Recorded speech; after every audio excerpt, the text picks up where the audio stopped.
C'est un véritable scénario catastrophe.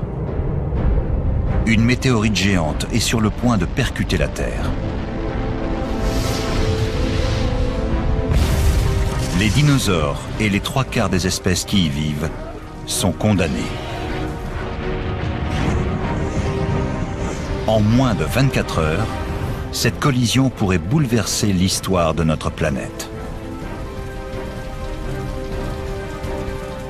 Aujourd'hui, des scientifiques effectuent des expériences pour comprendre ce qui s'est réellement passé à la minute près. Un tel événement aurait-il pu provoquer la disparition des dinosaures ?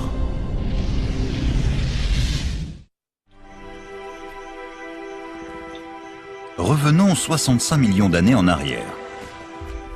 Nous sommes à la période du Crétacé supérieur, dans une région qui deviendra plus tard le Colorado.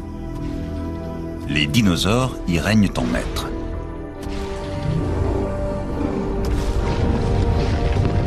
Ces gigantesques reptiles dominent le monde depuis plus de 100 millions d'années.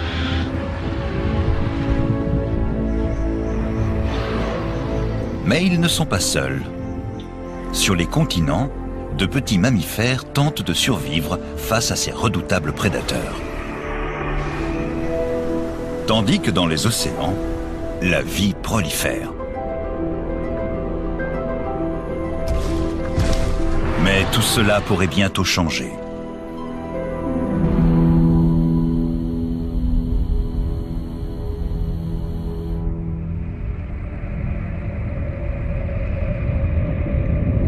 Un astéroïde s'approche de la Terre à plus de 64 000 km/h. Ses dimensions sont colossales. Avec ses 10 km de diamètre, il serait capable d'anéantir toute la ville de Washington.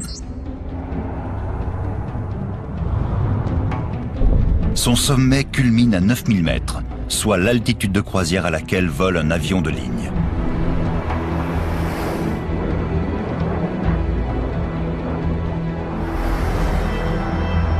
Et il pèse 1 billion de tonnes.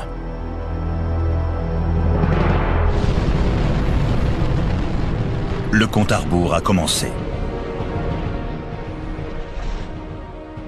Impossible d'y échapper. La planète est sur le point de basculer. Impact. Le choc provoque une chaîne d'événements uniques qui serait une explication possible de la disparition des dinosaures.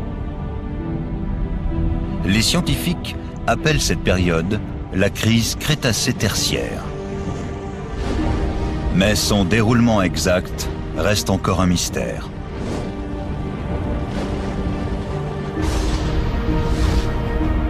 Qu'est-ce qui est à l'origine de l'extinction des dinosaures? Les débris de météorites? Le choc? La chaleur? Aujourd'hui encore, toutes les hypothèses sont permises. Et comment certains animaux ont-ils réussi à survivre? Pour prendre toute la mesure de l'énergie libérée à l'impact, il faudrait procéder à une reconstitution des événements. C'est justement ce qu'a décidé de faire une équipe de scientifiques dans le désert du Nouveau-Mexique grâce à une bombe de 2 tonnes. Dan Durda est astronome spécialisé en sciences planétaires. Son but, étudier la libération soudaine d'énergie à échelle réduite pour mieux comprendre la crise Crétacé-Tertiaire.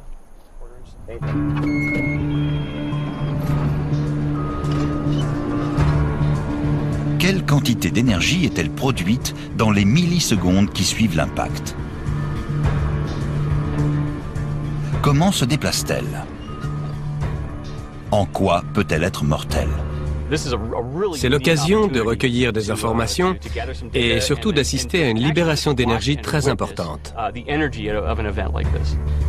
C'est la première fois que Dan Durda peut observer une explosion de cette envergure. Il espère qu'elle l'aidera dans ses recherches. Pour simuler la puissance explosive de la météorite, les scientifiques ont recours à un mélange de nitrate d'ammonium, de pétrole et de C4, un explosif. Le compte à rebours est lancé.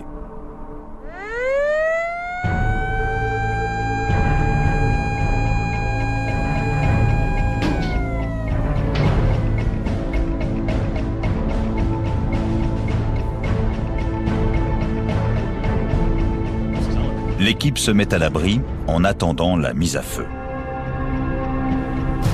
Attention. Explosion dans 5 secondes. 5, 4, 3, 2, 1.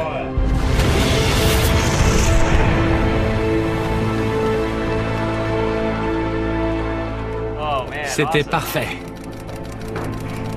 Vous avez vu tous ces débris? Et ces belles projections? J'aperçois le cratère. Ah, bravo, c'est génial. C'était une belle explosion. Ça correspond bien à l'idée que je m'en faisais. J'ai la sensation d'avoir assisté en direct à la formation d'un cratère d'impact.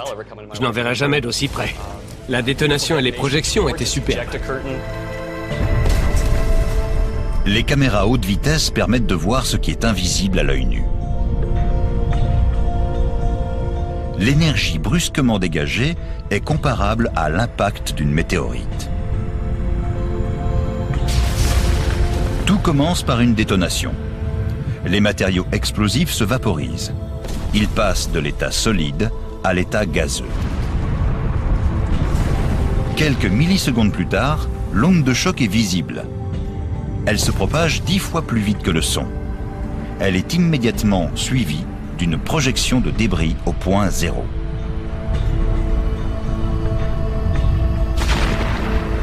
Cela génère un bang supersonique capable de percer les tympans et d'endommager les tissus pulmonaires à plusieurs centaines de mètres du point d'impact. Mais le bruit n'est rien comparé à l'onde de choc. Elle parcourt 20 mètres en moins de 6 millisecondes. Cette masse d'air comprimé pourrait facilement tuer un être humain.